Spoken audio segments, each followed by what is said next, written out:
thereof. And my notary, I let him know about this. Yeah, I will help you do that. You can get a notary judgment that the sheriffs will respond to. I went and I asked a sheriff, I said, if I had a default judgment authorizing me to seize property and it was signed by a notary and not a judge, no, we would accept that. And they will go out and help you seize property.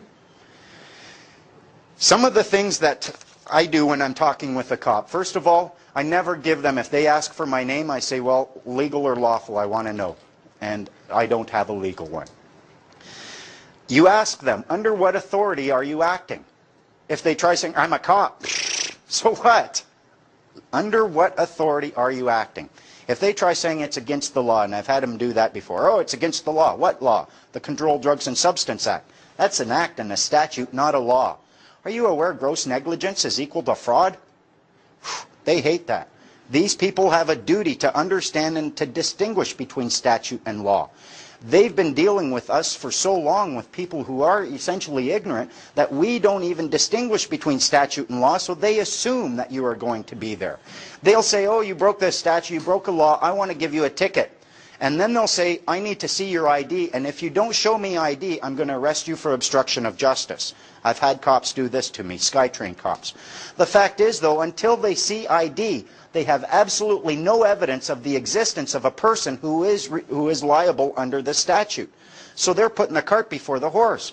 They're saying, I see a human being. The act says person must produce a proof of fare. You're a person. I'm giving you a ticket. Now you have to show me your ID so I can give you a ticket, because they've been told if you don't see ID, you can't give a ticket. They know this, but they're putting the cart before the horse. Ask them flat out, is this a transaction of a security interest? If he says, I don't know, then you say, well, clearly it can't be. You cannot engage in a transaction of a security interest in ignorance. So you say, okay, fine, so this isn't a transaction of a security interest. If it is, you need knowledge thereof. Since it's not a transaction of a security interest, you will not be generating any obligation upon me to pay or perform, so why am I talking to you? Have a good day. If they say, yes, it is a transaction of a security interest, you need my consent for that, and I do not consent to your transaction of a security interest. If they ask you for identification, do what my friend Digger did. He said, why do I have to show you ID when I'm not even obliged to have it, but you are? They need to show you 3 things upon demand, if you demand it. Their identification card. It'll be signed by the Solicitor General. Their badge is usually right there. They will have a business card. If they don't have a business card with their name and badge number that matches their ID card, you do not know you're dealing with a proper cop. And I've caught cops wearing fake numbers and giving out fake cards.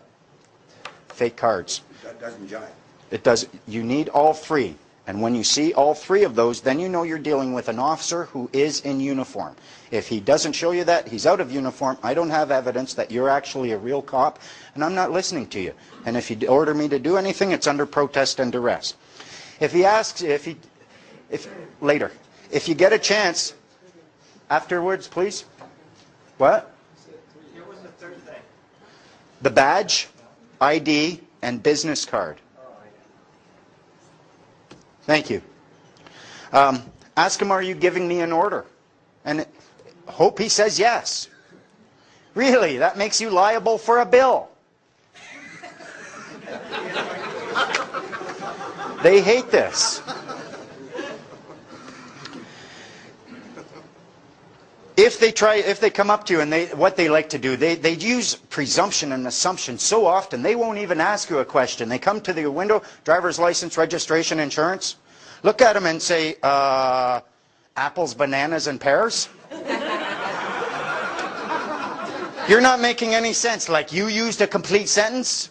What is it you want? Do you have a driver's license, registration, and insurance? Or may I see it, is usually what they would ask, because they're operating upon a presumption too. You ask them, are you willing to claim under full commercial liability that I have an obligation to have such a thing in order to exercise my common law rights? Blah, blah, blah. And of course you don't. And they are learning about it. Is that in your package? Yep. Now if they ask you, or if they try to enforce a statutory obligation or restraint upon you, they're going to try to establish the evidence of a person. They want to see ID. They'll ask you, what's your last name? If you give a last name instead of a family name, they can assume that you are a person. One of the key things to a person, they need two things. They need a name and a date of birth. Without that date of birth, they have no claim that there's a person. Anytime a cop asks me, when were you born? Sorry, I wasn't counting then. Really wish I could help you. I've had cops say, okay, fair enough. When do you celebrate your birthday? I do that every day. Okay, good enough. If I wanted to send you a gift for your birthday, when should I do that? Tomorrow sounds good. You're late. You don't give them that information because you don't know that information. There is no way on earth you could possibly prove in a court of law that you know when you were born. Even anyone tells you, it's all hearsay. What they can establish was born was the legal fiction, that person. That you can point to, and you can point exactly when that was born. They created... So the person is the legal fiction? The person is that legal fiction. If they try enforcing statutory obligations or restraints upon you, ask them. They'll say, oh, well, let me see your ID. Well, what evidence do you have at this point right now that you are actually dealing with a person who is subject to that act? Until they see the ID, they don't know. And I've heard stories. There was a guy who, he had his card, he got stopped, he had a driver's license. The cops are there and they're asking him, do you have a driver's license? And he's playing with them and, you know, I'm not producing that. I don't know why you stopped me. Nah, nah, nah. Cops are totally nice to him. He's about to get, he says, you know, I was this far to getting out of there. They were just going to give up, and then finally the cop asked me one last time, you sure you don't want to just show me your ID? I mean, it makes it so, okay, fine. The moment they saw it, right out the window. They dragged him right out the window. They put the cuffs on him, took him away. He was this close. But once they saw that there was a person they could act upon, they acted, and they will act very, very quickly, especially if you're being pokey with them. Try not to be too pokey against the guys with guns. That's one of the things that's helped me get this far. Number one. Do they actually understand the subtlety of such? Cops do, absolutely. I have been talking, well, in the last 5 years, I've been working very hard to help educate them. And I write a lot of letters. But I've had cops who have acknowledged me, and they know me quite well. And I've talked to cops about other things. This information has gotten out there. I've had a couple of, one officer came and he asked, I expressed this to him. He said, that can't be true. I said, you go ahead and find out. And you certainly have a duty to due diligence anyways now, so you have a duty to go ask. Next time I saw him, he had been promoted, and he was in plain clothes. And I really appreciate the information you gave me. They bump him up. So it's not training that they get. It's not the training they get, but... As a person, they cannot act or whatever. Yeah, and they understand it. I've had cops tell me when I gave them a guy's name, they said, well, the problem is there's two of him. And I went, what do you mean, there's two people? No, there's the person and there's the people, and just so you know, there's two of them. I said, so you're aware of the person? We're aware. They know. And that's why they are wanting us to get to the point. Nanny wants us to grow up. A lot of these cops, I've had many cops, well, 3 cops have told me in probably the last year, you know, if there were more people like you, we wouldn't need to enforce all these bullshit laws. I said, I'm working on it, buddy, I'm working on it. They don't want to do this. They don't understand what these words mean anyways. They don't want the conflict. They want the peace, and they want the abundance as well. They would love to be loved. They would like to be looked at like they're good firemen, like they're your best friends. What if a cop searches you without permission and finds ID showing you are a person such as a SIN or a DL or whatever? Why do you have it? Okay, so you're saying don't. Yeah, and leave it at home. Unless you're using your person that day, you leave it at home. And if they search you, again, it's under protest and duress. It has to be a lawful search.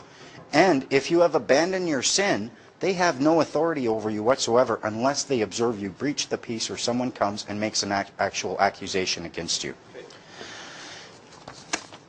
So, Field questions right now? no, Or do you want to finish no, it up? later. Okay. Later. Clint, everyone.